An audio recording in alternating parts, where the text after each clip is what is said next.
Did you know that in order to have the happiest, most fulfilling day that I possibly can, that I carry out 5 rituals every single day?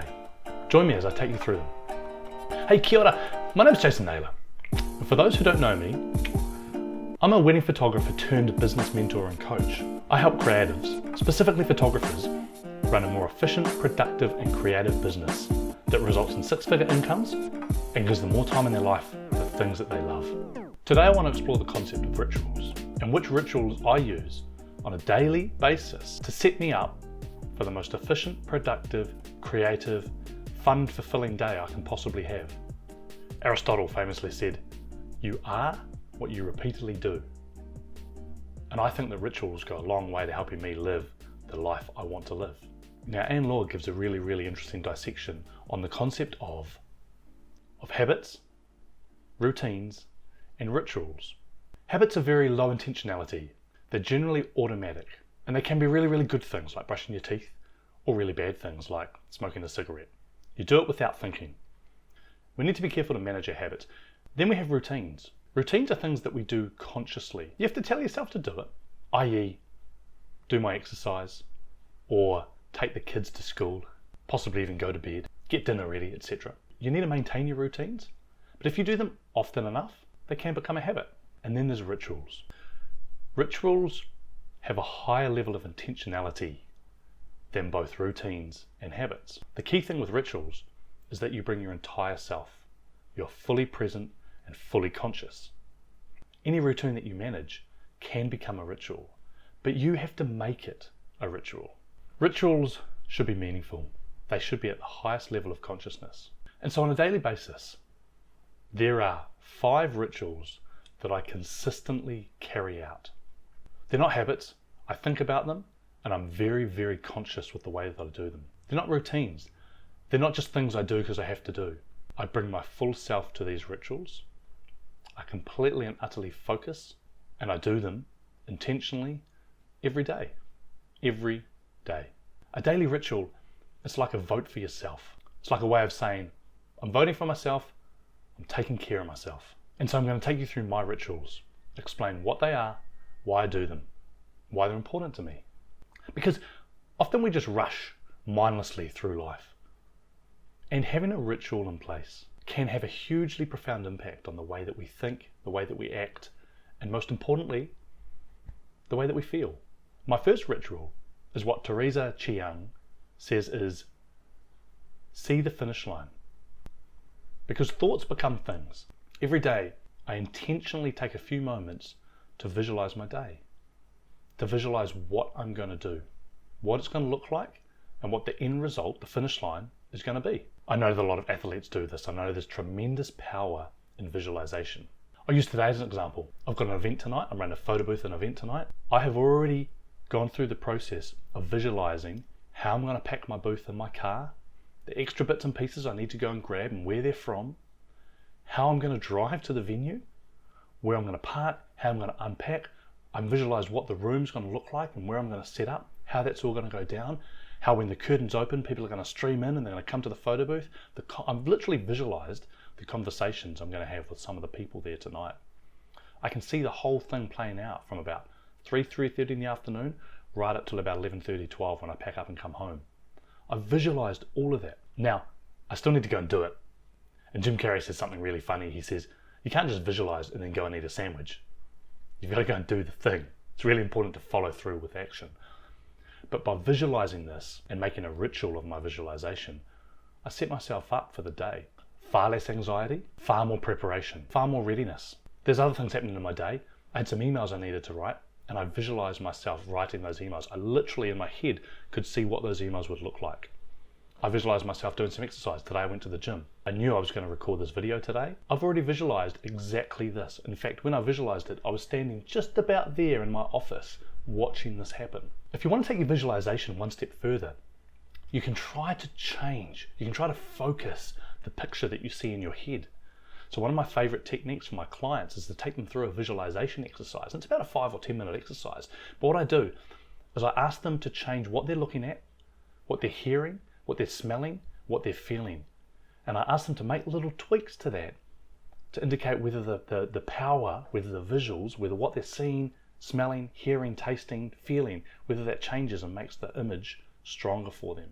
Another ritual that I love, and I've been doing this for maybe 6 months, maybe 9 months, is asking myself one really important question every day. Now, the premise of this is based around something Steve Jobs once said. And what Steve Jobs said was this: for the past 33 years, every day I've looked in the mirror and asked myself, if today were the last day of my life, would I want to do what I'm about to do today? And whenever the answer was no for too many days in a row, he told himself something needed to change. One of the things I find really interesting about this is that the answer can be no. Some days you've actually got to do the things you don't want to do. Some days you've got to put in the hard work. You can't live every day like it's your last day.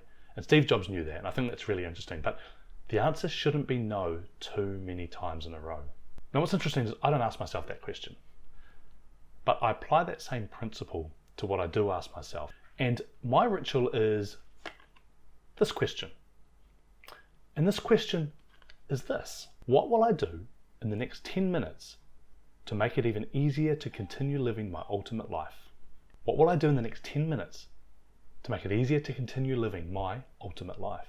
Now, the rationale behind why I picked 10 minutes is not something I'm going to delve into too much in this video.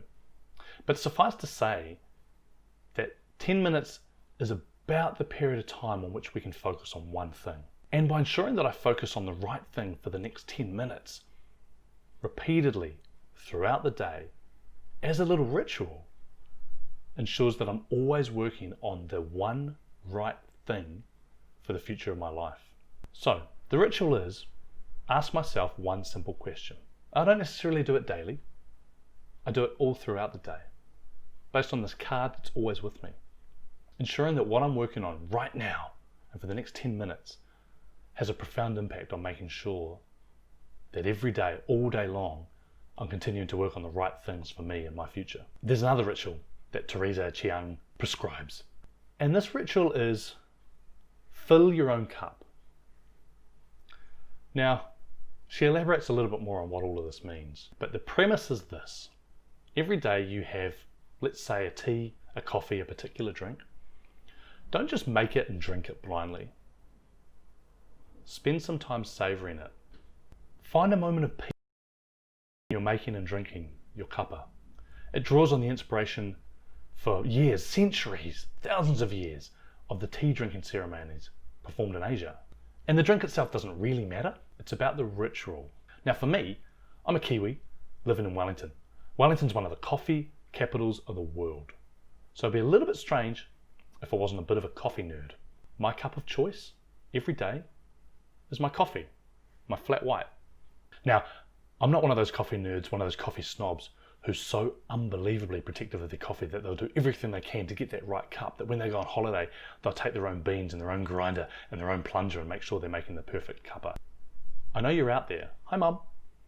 I'm not one of those, right? If I go a day without a coffee, I can survive. If I don't have the perfect coffee every time, it doesn't matter. And I think that's a wonderful thing, but what it means is that when I am having my cuppa, which I try to make myself, I savor it. Not every cuppa I make is great. Some of them are a little bit average. This is a pretty good one. I enjoy the process of making the coffee. I savor the aroma, the taste, the feeling of that warm nectar as it washes down my throat. I don't just gulp it down. I'm not trying to get that caffeine into my system. I'm enjoying the ritual of filling my own cup.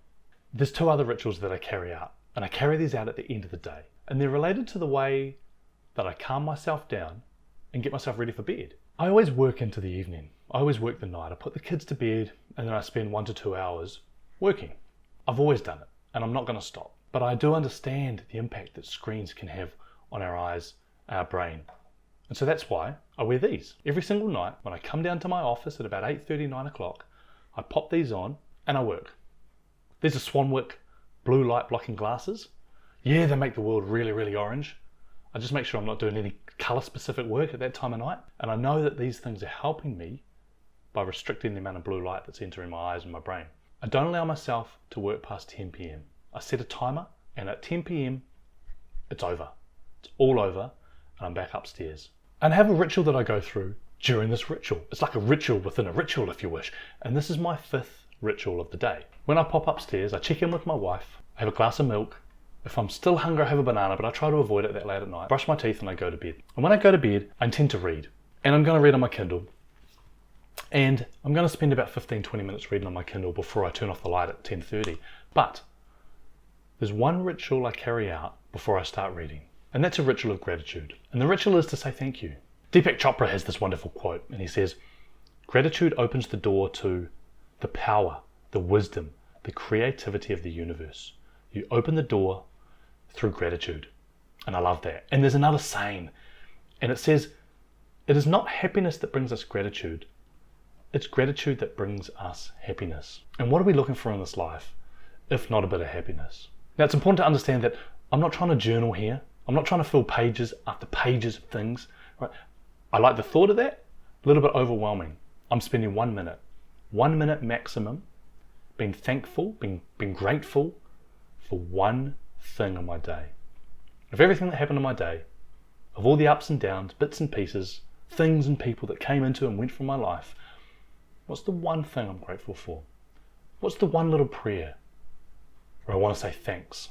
By ending my day with this one little moment of gratitude, I think it's putting the icing on the cake for my 5 rituals of the day and ensuring that I go to bed in the happiest, most content, and most thankful place that I can be. So there you have it. There's my 5 rituals through the day. What about you? Have you got any crazy rituals you want to share with me?